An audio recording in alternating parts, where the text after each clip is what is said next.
You're listening to Dave the IT Guy, coming to you from an undisclosed location. Do not be afraid. Dave is here to help with all of your security and hacking questions and news. We own them now, and we are in control. Sit back, turn it up, and let's get started in 3, 2, 1.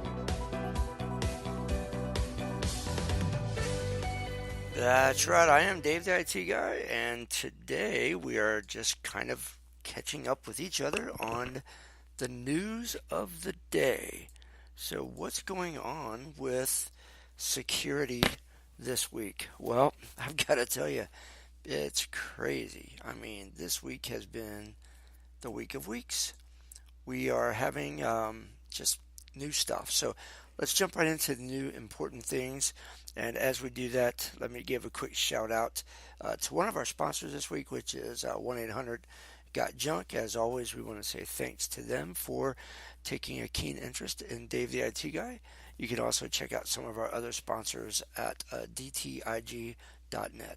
Our trucks are on your street right now. And headed your way. Goodbye, junk. Hello, relief. Call 1-800-GOT-JUNK. Or visit 1-800-GOT-JUNK.com. All right, so there we go, 1-800-GOT-JUNK. Thank you again to them for helping me out with this podcast and Dave the IT Guy. So, here we are, man. This week, again, rough. Let's talk about Bad Rabbit. So as far as ransomware goes, one of the worst ransomware attacks that has happened in the recent memory came out just a few months ago. And thankfully it was quickly mitigated. However, in the last few days, the newest attack is a version of one of those, and it's called Bad Rabbit. So if you've not heard of it yet, take a few minutes, Google it, whatever, search it, however you want to search it, and take a look at the options that you have. But many of the same protections that you enabled last time for ransomware, if you did anything at all, will help. Most of the major firewall vendors, SonicWall, Palo Alto, Cisco, etc., have already developed signatures for this thing. So if you haven't updated your firewalls yet, you'll want to do that. And if you don't have a firewall, like at a corporate type or a company type of level, your Windows-based systems are also at risk. So make sure that you run, download, and install your most recent Windows updates. So there you go, Bad Rabbit. Great name for such a terrible thing, really. What else? Bad Rabbit. So it started off over in Europe Tuesday or Monday, technically, and I think even Sunday a little bit. But it's jumped in to the U.S. Pretty quick. So yeah, Bad Rabbit. So let's talk a little bit about Kaspersky and their antivirus. They are a Russian-based company, and after their invasion of Crimea and other areas of the world, and their work in Syria and their known hacking attempts against other governments around the world, Kaspersky became under pressure because an Israeli firm hacked Kaspersky and said, hey, Russian intelligence sources have already hacked Kaspersky and are able to send commands to Kaspersky protected endpoints, and we are able to send commands to pull information or pull data from these machines. Kaspersky, of course, said, no, we're not in bed with the Russian government. That's wrong, blah, blah, blah. So they really took a bite, took a hit, right? Their business was bitten into in large chunks when that information came out. So recently, Kaspersky has opened up their antivirus source code so that independent security researchers can kind of go in and review that code and say, hey, here's what we find that might be risky.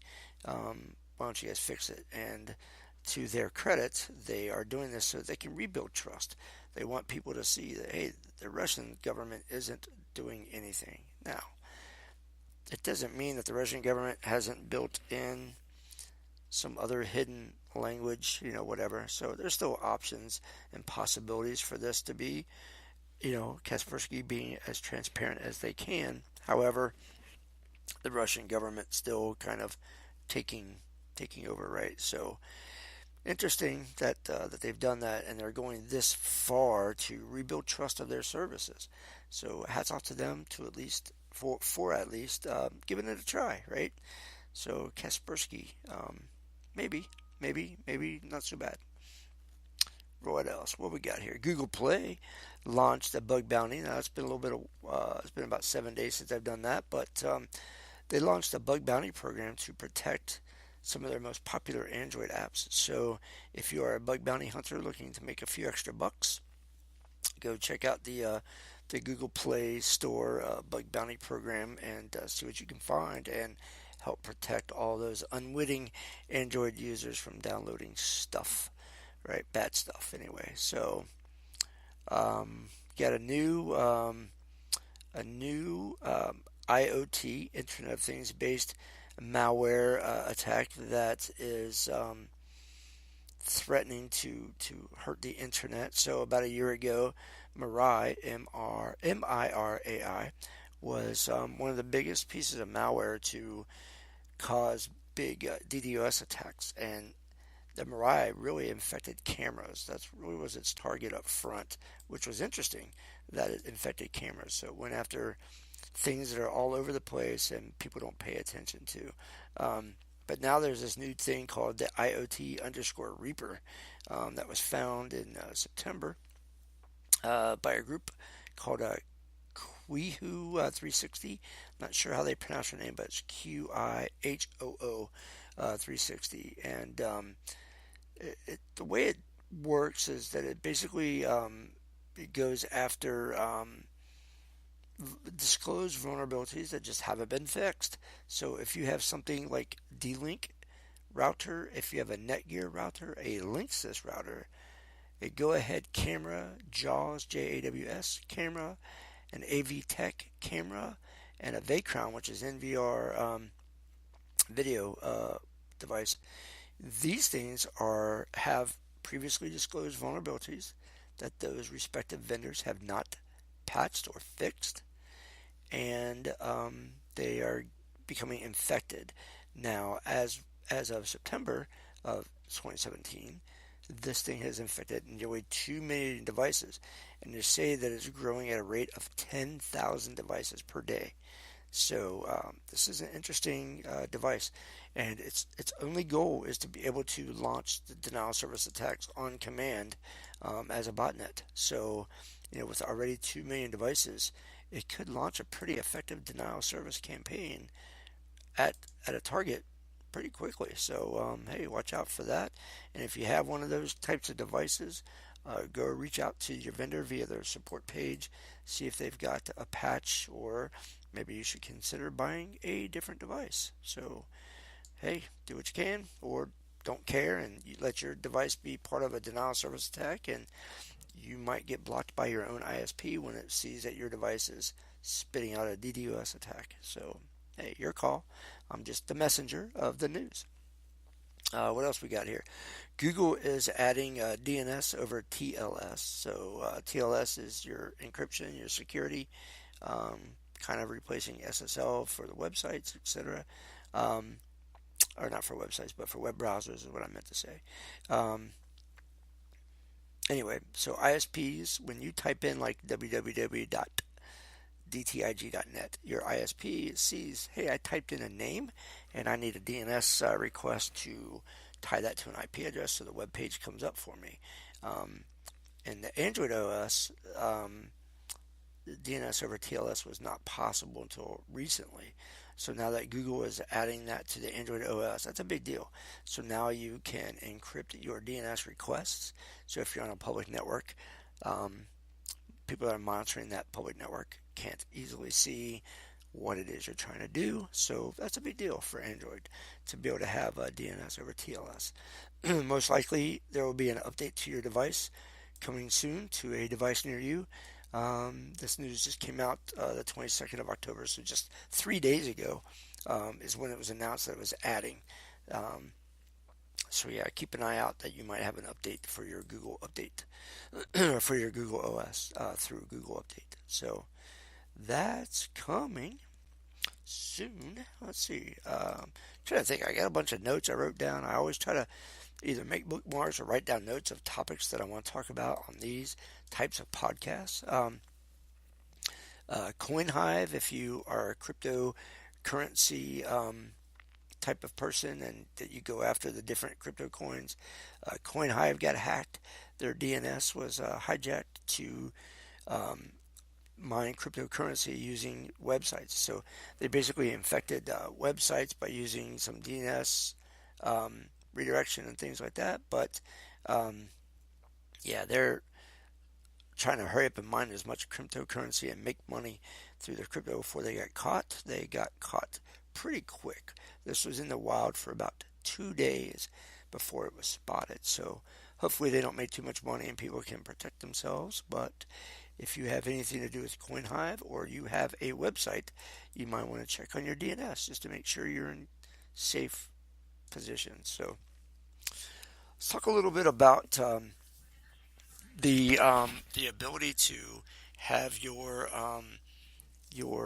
stuff hacked, right?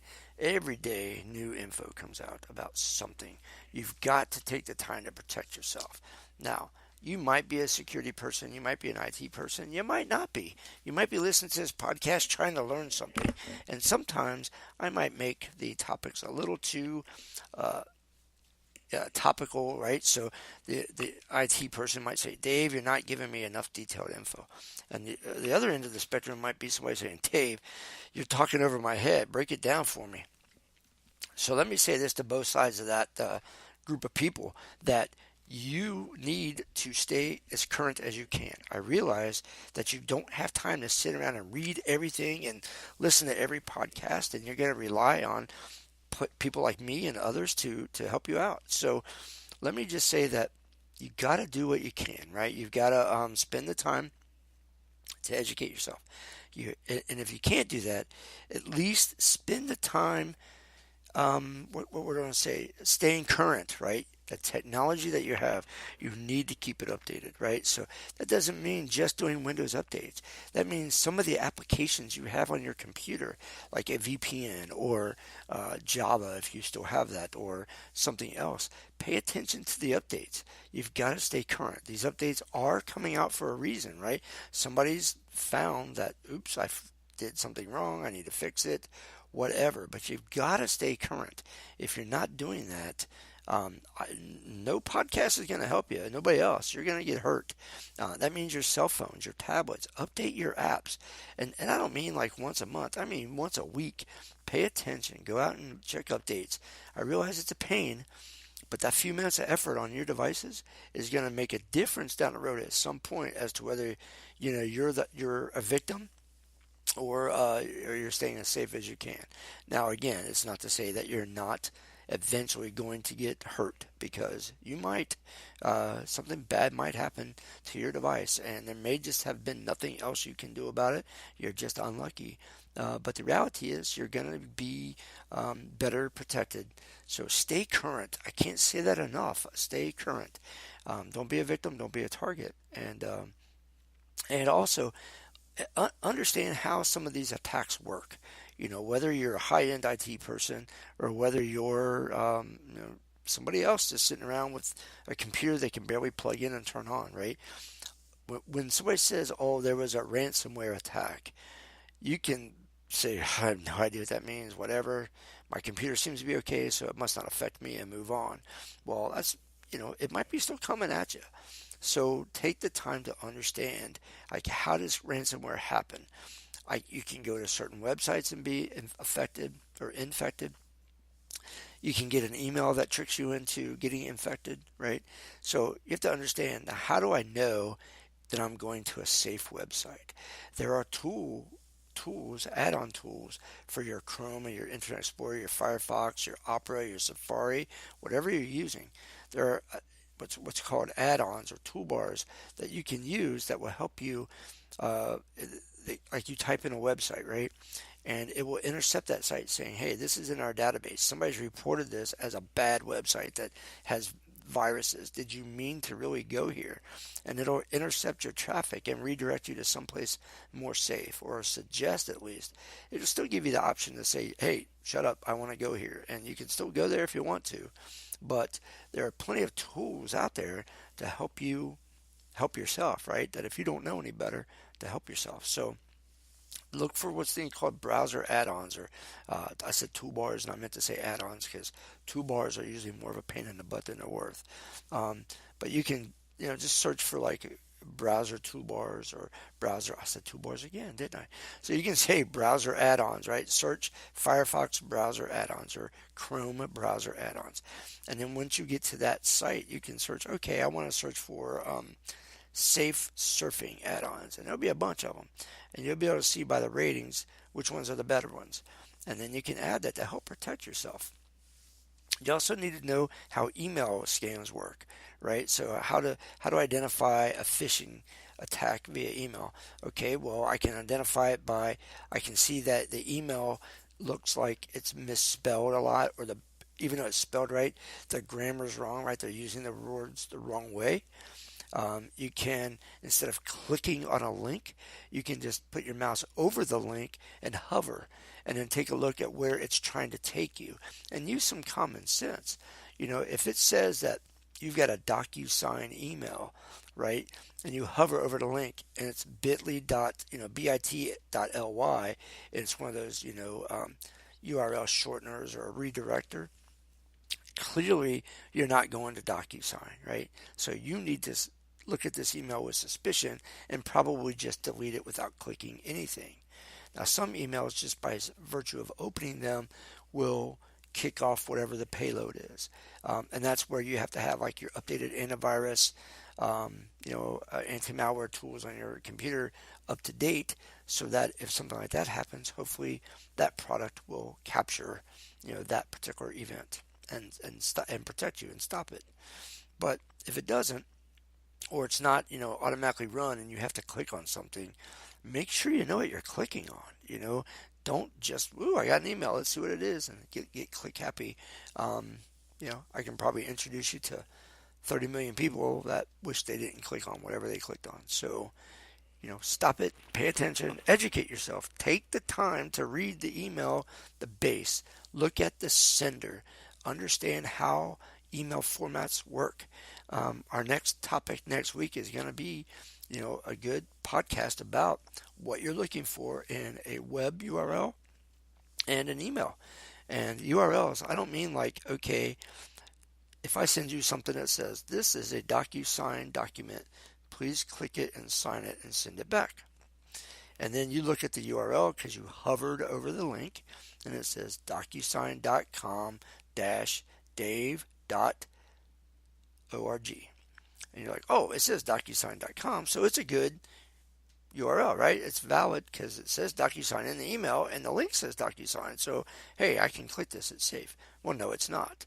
Because in the example I just given you, if you write this out, DocuSign.com-Dave.org, right?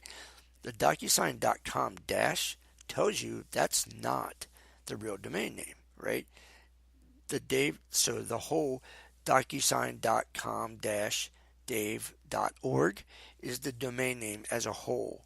Well, DocuSign isn't going to register that domain name to send you an email.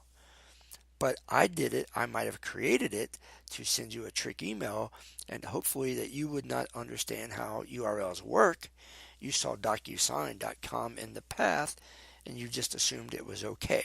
I'm counting on you making that assumption as a hacker, or as someone who is sending you phishing messages trying to get you to click something and give me information. I'm counting on the millions, hundreds of millions of people in the world who do not understand how to read URLs. So don't be one of those people. Make sure that next week, the week of Halloween 2017, you check out my podcast.